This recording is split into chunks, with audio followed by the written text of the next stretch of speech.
Greetings, if you're headed to the Disneyland Resort in May 2025, well, you're in the right place because in this video, we're gonna cover everything that you need to know to have an awesome visit, including things you should expect like ride closures, new attractions and experiences coming, including Disneyland's 70th anniversary. Hey, I'm David Vaughn, your friendly theme park enthusiast. I'm also gonna give you the lowdown on the best lightning lanes to book and even possibly the best times you should go. Anyway, let's get right into it. Yeah, so unfortunately, some popular attractions are scheduled to be closed in May 2025. Starting here with It's a Small World. That one has been closed for a bit, but will reopen May 9th. Just keep in mind, you may have seen that this was supposed to reopen at the end of April, but it looks like Disneyland needed a little bit more time on this attraction, so it's not gonna open until May 9th. Soarin' Around the World also will only close, well, this one's only gonna close for a short period of time at the end of April, but will reopen May 2nd. Enchanted Tiki Room still closed all month long for a refurbishment. Kind of hope this one would reopen in time for the 70th anniversary to begin on May 16th, but looks like, yeah, they need a bit more time to get that Enchanted Tiki Room back open. Matterhorn Bobsleds, this is gonna be a bummer. Closed May 5th and no reopening date scheduled yet, so not sure exactly what's happening there, but this one was also pushed back. This was supposed to happen, I believe, April 28th, but it's now pushed back to May 5th. Mad Tea Party closed May 5th and 6th, as well as King Arthur Carousel closed May 7th and 8th. I do like that Disneyland is not closing those two attractions at the same time, but yeah, only a couple days for those. I think some rides just need to get prepped for the 70th anniversary. We also have Great Moments with It's Your Lincoln. That's still been closed for a while, won't reopen until Disneyland's actual anniversary, which is on July 17th. The celebration just begins a bit early, but looks like they're holding off on that one because they're still working on some of the new animatronics that are coming. Sorcerer's Workshop reopens May 13th. So that's the one inside the animation building, not where you draw with an artist, but where actually go and draw little things on your own. That's a really fun thing to do, so I'm glad that's reopening. Chip 'n Dale's Gadget Old habits. Chip 'n Dale's Gadget Coaster, May 19th. Closure, and we don't have a reopening date for that little coaster in Toontown. And yes, because I will get asked, Pixie Hollow's still closed. I don't know what's going on with that or when that's planned to reopen, but yeah, that attraction is still closed and has been for a while, but I'll keep you updated. So before we get into the events for Disneyland's 70th anniversary, which kicks off in the middle of the month, before that, Star Wars Season of the Force is still going on through May 11th. But more importantly, because Star Wars Day is May the 4th, like May the 4th be with you, get it? They are actually launching even more things to commemorate this special day, which I really enjoy. So let's talk a bit more about Season of the Force, even though I did talk about it in my April video, but I think there's some things that maybe people don't realize are actually happening. So first thing is there's a few different events. There's Star Wars Night, which is an after hours event. There's Season of the Force, which happens all day long and is included in your regular ticket. And then there's also the May the 4th holiday. So what's gonna happen with all these? You can meet Luke Skywalker in Star Wars Galaxy's Edge. There's limited time merch. Space Mountain is a Star Wars version called Hyperspace Mountain. And there'll also be snacks. Basically, most of this takes place in Tomorrowland and Star Wars Galaxy's Edge. They're not really in Disney California Adventure, although there's some merchandise items you might be able to find around. But for the most part, those are gonna be the two spots you can see things. As far as food goes, I love the cheesy fried Fala Passet cheese skewer. I don't know how to better explain it. It tasted like a Korean cheese dog, but it had crispy potato, mustard cheese dipping sauce, and it was super stringy, and it just tasted awesome. I had it during Star Wars Night. So it's available during the day and during Star Wars Night. Through May 11th, you can get it at Ronto Roasters for $8.49. Definitely dip it in that sauce. It's super, super tasty and definitely cheesy. I love that cheese pull.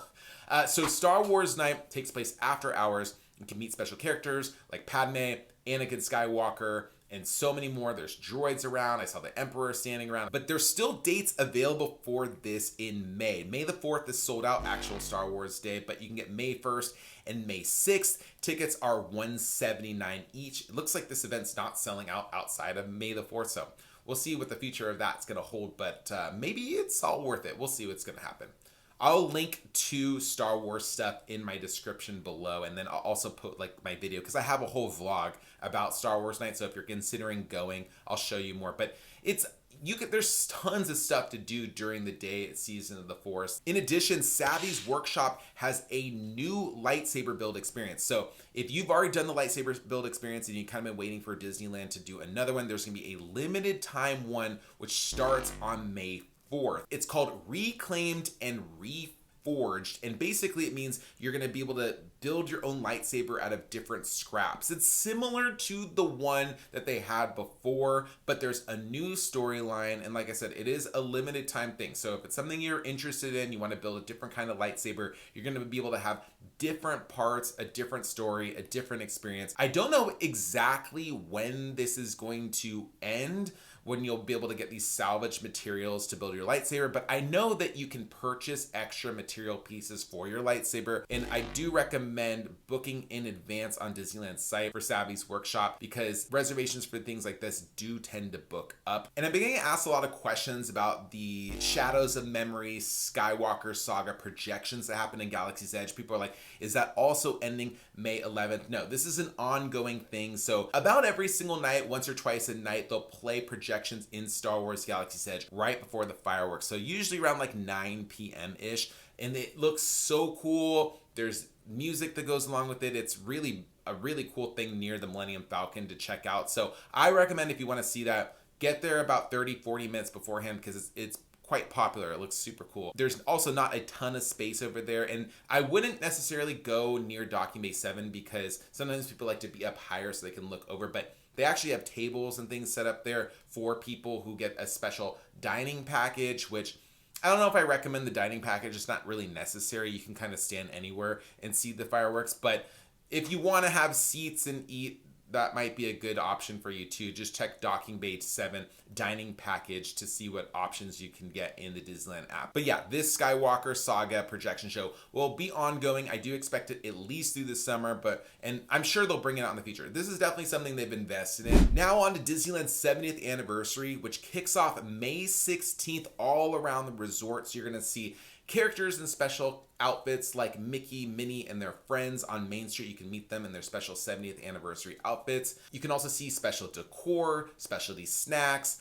merchandise, and even Toy Story is getting kind of a 70th overlay. There'll be, it looks like Targets or something like in the attraction that looks really cool. But there's gonna be tons of different and new and returning entertainment that's gonna happen at both parks. I have an entire video about the 70th, which I'll link at the end. So I definitely recommend checking that out if you wanna know more. And also subscribe here, because I'm gonna have even more stuff, especially if you're visiting this summer, you wanna see some of the 70th anniversary reviews, things you should check out, how to best plan your trip so that you're not waiting in long lines, so that you're not waiting around too long for the parade, where the best spots, all that kind of stuff. It's all coming up, so make sure you subscribe so I can keep you updated. So speaking of parades and fireworks, etc., because the 70th anniversary is rolling out, it's kind of do a switch over. So let's start by talking about fireworks at Disneyland. So basically fireworks are going to play on the weekends at Disneyland Park. However, they won't be playing on May the 4th, Star Wars night. They're just not scheduled that day, even though that's a Sunday and they typically do. So I recommend, if you want to see nightly fireworks,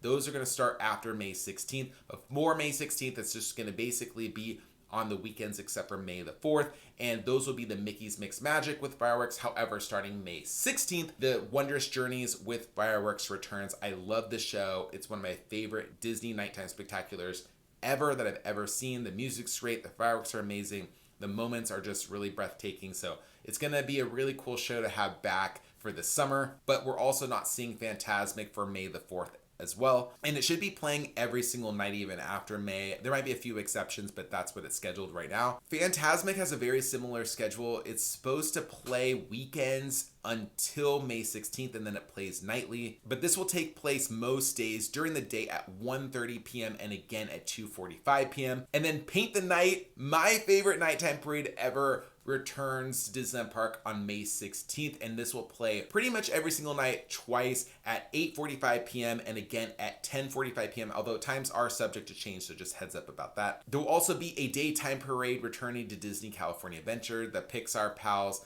Better Together parade. There'll also be a new cavalcade and a returning parade. So let's talk about the cavalcade. So the Celebrate Happy Cavalcade will have Mickey and friends as well as Duffy characters. It's really cool. It's like Duffy's the Disney bear if you're not familiar, but bringing him back over here so he can celebrate stuff at Disneyland. I think we're gonna get some Duffy merch. We'll have to wait and see. Better Together parade. I think times for this are TBA, so stay tuned on that. But this will be a daytime parade and usually plays once or twice a day. And then a new World of Color show will be playing at night at Disney California Adventure. World of Color Happiness, led by the Emotions from Inside Out 2, will be playing at 9 p.m. and 10:15 p.m. except on the grad night dates, which I'll display right here actually, which is at 8:45 p.m. on those dates. So you can still see it even if the park closes at 9 p.m. a little bit early on those dates. So here's a little heads up about some dates you might want to check out, which include the best days to go, but also maybe not the best days to go. So Star Wars night will happen on May 1st and 6th, which means Disneyland Park will close at 8 p.m. But Disney California Adventure will stay open till 10, but it might be a good time to go. And I said this in my previous video because people tend to like stay away from the parks on days or special events. So if you go in the morning, it might be like pretty empty, a lot of shorter ride wait time. So that might be a better time to go on May 1st and May 6th. May 4th, I probably wouldn't because it's Star Wars Day. I think that's going to be very popular at the park. However, May 7th, 8th, 13th, 14th, and 15th also might be good times to go. Maybe not the 15th, just because the SoCal resident ticket deal ends that day, and a lot of people that might be going to the parks trying to get in use. These are the last chance they can use that ticket before it expires. In addition, I'll bring back the grad night dates as well. So May 7th, 8th, so May 9th, 12th, 18th, 21st, 22nd, 27th, 28th, and May 30th is grad night. All that means is the Disney California Adventure will close early for graduating high school seniors, but at 9 p.m. So it's only really like an hour earlier. However, if they buy a ticket to go to Disneyland and Disney California Adventure, which they can, they get like a discounted ticket for that. The parks can be very, very busy and crowded with graduating high school seniors. So just heads up about that. I know a lot of folks have been during grad night before and they'd prefer to go a different day. So if you want to change your days, it's understandable. You can change your reservation to any available day or switch parks or whatever have you. But I just want to give you a heads up. It's not always like so bad, especially in the morning. It might be a lot fewer of them since they're going to be there late into the night. So you might want to plan your visit earlier those days and just expect the crowds if you're already planned. It's not the end of the world. And if you're planning to get Lightning Lane Multi-Pass, here's a list of attractions I recommend prioritizing based on demand. I did remove Matterhorn from this just because it's going to be closed for most of the month. However, if you're going before May 5th when it closes, I do recommend prioritizing Matterhorn, especially since people will know it's going to be closed. They're going to want to ride it. But Space Mountain, Indiana Jones Adventure, Tiana's Bay Adventure, and Haunted Mansion will be the most demand. Tiana's Bay Adventure has short ride wait times earlier in the day, but closer to 11 a.m. it does start to get backed up because people like to go when it's sunny out. And then at Disney California Adventure, Guardians of the Galaxy, Toy Story Mania, and Web Slingers are usually the top 3 ones that are in most demand. If you have any questions about visiting the Disneyland Resort in May 2025, go ahead and leave them in the comments below and I will do my best to answer. I really appreciate you watching this video. If you liked it, give it a thumbs up. It really does help my video out. It really does. So I really do appreciate when you all do that. My name's David Vaughn. Thanks for watching and I'll see you next time.